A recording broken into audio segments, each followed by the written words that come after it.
کو دھوکے سے کوفے بلایا گیا، حسین ابن حیدر پہ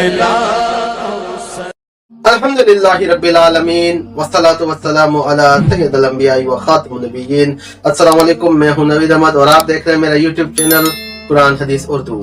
مستدرک الحاکم کی حدیث میں ہے، سیدنا ابو ہریرہ رضی اللہ تعالی عنہ یہ بیان فرماتے ہیں کہ رسول اللہ صلی اللہ علیہ وآلہ وسلم ہمارے پاس تشریف لائے، اس حال میں کہ آپ صلی اللہ علیہ وآلہ وسلم کے ایک کندھے پر سیدنا حسن علیہ السلام اور دوسرے کندھے پر سیدنا حسین علیہ السلام کو سوار کر کے رکھا تھا اور باری باری دونوں کو چوم رہے تھے۔